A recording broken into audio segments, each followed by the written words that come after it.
Patuloy na tumataas ang presyo ng gasolina sa pandaigdigang merkado, kasabay ng pagtaas ng petrolyo ay sumusunod naman agad sa pagtaas ang iba't ibang klase ng bilihin, sapagkat ang lahat ng produkto sa mundo ay pinapagalaw ng mga sasakyan, from point A to point B, na siyang pinapatakbo naman gamit ang gasolina.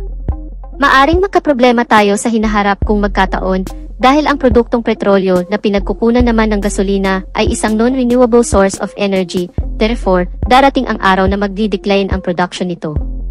Sa kabila naman ito ay unti-unti namang ginagawa ng paraan ng mga iba't ibang kumpanyang pangtransportasyon na pang-alternatibo sa gasoline-operated vehicle o engine.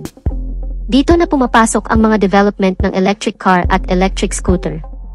At good news, dahil matagumpay nang naimbento at na-develop na ngayon fully operated na ang ilang mga electric car at electric scooter ng ilang kumpanya. At sa Philippine market nga ay nag-umpisa na ring mag-import ng mga electronic scooters. Napakalaking bintahin nito sa industriya ng transportasyon at maaring mag-iba na ang laro ng ekonomiya sa hinaharap dahil sa malaking development na ito. Ang pag-uusapan natin sa video na ito ay sa larangan ng electric scooter industry. Ang sikat at nangungunang Japanese motorcycle industry na Honda, sa kanilang electric scooter na Honda PCX EF01. Pero bago yan syempre, kung bago ka pa lamang po dito sa aking channel, baka naman kapatid kung pwede ay pakihit ang subscribe at notification bell icon para lagi kang updated sa ating motorcycle news and reviews. Huwag din kalimutan na mag-follow sa ating Facebook page. Noong buwan ng Oktubre, taong 2017, unang nilabas at pinakilala ng Honda Motorcycle Company ang kanilang electronic motorcycle, na nooy isang prototype pa lang sa ginanap na Tokyo Motorcycle Show sa bansang Japan.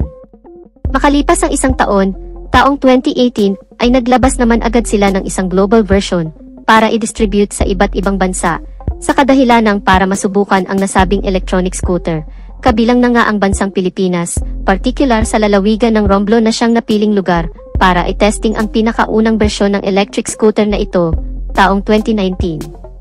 At ngayong taon ay alamin at bubusisiin natin ang lahat ng nabago at nadagdag sa mga features ng motorsiklong ito. Mapunta na agad tayo sa ilang niyang feature, na very common na sa isang traditional gas-operated scooter. Meron itong built-in USB charging port sa kanyang left side pocket, na kung saan ay pwede mong i-charge ang iyong mobile phone. At ang electric scooter na ito ay equipped with smart key system na kung saan ay remote na lang ang ginagamit upang i-operate ito, kaya napaka-convenient para sa rider, at meron na din itong anti-theft alarm, dagdag safety features, para sa seguridad ng motorsiklo. Pagdating naman sa instrument cluster, ito ay naka-fully digital dashboard, at dito ay makikita muna lahat ng importanteng impormasyon, gaya ng digital speedometer, trip meter, odometer, clock at battery capacity monitor.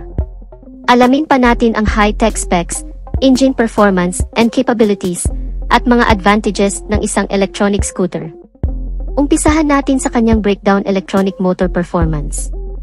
Ang electric scooter na ito ay equipped with synchronous motor. Ang ibig sabihin naman ito ay nagsisynchronize ang pag-ikot at bilis ng mga mechanical construction parts nito at nagkakaisang lumikha ng isang lakas at bilis na nagsisilbing enerhiya para mapaikot ang mga gulong para umabante ang motorsiklo. At ang kagandahan pa nito, ito ay equipped with built-in motor temperature protection para pigilan ang overloading ng electrical flow, para maiwasan ang overheating ng electronic motor, kaya nakakasigurado kang napapanatili nitong stable, at nasa magandang kondisyon at continuous ang pagtakbo ng motorsiklo. At bukod pa dyan, ito ay equipped with APM, ang Interior Permanent Magnetic, isang uri ng heavy-duty electronic motor, dahil ito ay mayroong integrated magnets na naka-built-in at nakaposisyon sa loob ng rotor, na nakakapagbigay ng pambihirang electromagnetic fields na nagpro-provide ng high performance at power sa bagong PCX, at ang electronic motor ng PCX EF01 ay nakakapag-provide ng maximum power na 5.6 horsepower at 5,500 revolution per minute. Mayroon naman itong maximum torque na 18 Nm at 500 revolution per minute. Dito ay mapapansin nyo agad ang kanyang maximum power at torque, kaya ganyan ang performance nito. Dahil ito ay nakadisenyo katulad ng isang 60cc motorcycle, at ito ay ginawa exclusively for home service, panghatid sundo, pangpasok sa trabaho, pang-market at marami pang iba.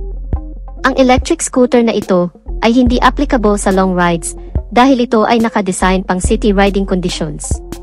Ang kagandahan naman ng PCX EF01 ay equipped with 2 removable lithium batteries at mayroon naman itong battery capacity na may kabuuang 21,700 mAh at nakakapag-provide naman ito ng high energy efficiency at high performance.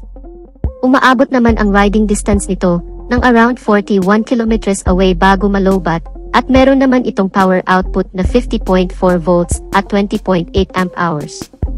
At compatible naman ito sa 100 volts AC plug, kaya napaka-convenient ng charging process nito dahil pwede mo itong i-charge direct sa outlet na parang isang mobile phones lang. Ang advantage naman ng removable battery ay pwede itong palit-palitan dahil ito'y detachable. Ibig sabihin ay napaka-convenient nito dahil ang mga batteries nito ay swappable at ito ay equipped with built-in overcharge protection na magpapanatili ng magandang kondisyon ng batteries ng mas mahabang panahon at pagdating naman sa charging capability, ito ay may 2 ways of charging options. Una, normal charging. Sa pamamagitan naman ito ay pwede mong i-charge ang electric scooter gamit ang kanyang charging cable direct sa outlet at tumatagal naman ito ng 6 hours bago ma-full charge. Pangalawa, fast charging. Sa pamamagitan naman ito ay pwede mong tanggalin ang dalawang battery sa motorsiklo at ito ay pwede mong i-charge separately gamit ang external charger at ito naman ay mas mabilis na abot lang ng 3 hours bago tuluyang ma-full charge ang battery. Ang kagandahan naman nito, ito ay mayroong 2 riding mode. Una ay ang eco mode. Ito ang nagsisilbing battery saving mode na kung saan ay nakakapagbigay ng mas mahabang riding distance at ito ay applicable sa low speed RPM na may average na 20 to 30 km per hour at ito naman ay umaabot ng approximately 45 km away. Pangalawa ay ang drive mode.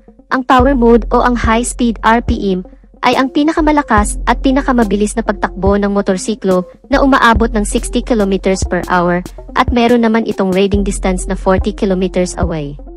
Mapunta naman tayo sa body dimensions. Ang PCX EF01 ay may habang 1,960 mm at may lapad naman itong 740 mm at may taas naman itong 1,095 mm at may wheelbase naman itong 1,380 mm at may ground clearance naman itong 132 mm, mayroon naman itong seat height na 760 mm.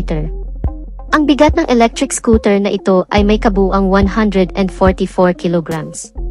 Pagdating naman sa body frame, ito ay naka-double steel cradle type na kung saan ay mayroon itong dalawang tubong nakasuporta magkabilaan at ito ay mas matibay at mas magaan, mas stable at nakakapagbigay ng mas magandang balanse sa motorsiklo sa kahit na anong riding conditions.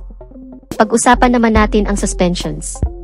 Sa harapan, ito ay naka-telescopic fork. Sa likuran naman, ito ay mayroong dual shock with aluminum swing arm para sa mas stable at flexible na bouncing comfortable riding experience ng rider. At pagdating naman sa braking system, sa harapan nito ay mayroong 220mm hydraulic dual piston single disc at sa likuran naman, ito ay mayroong mechanical leading trailing.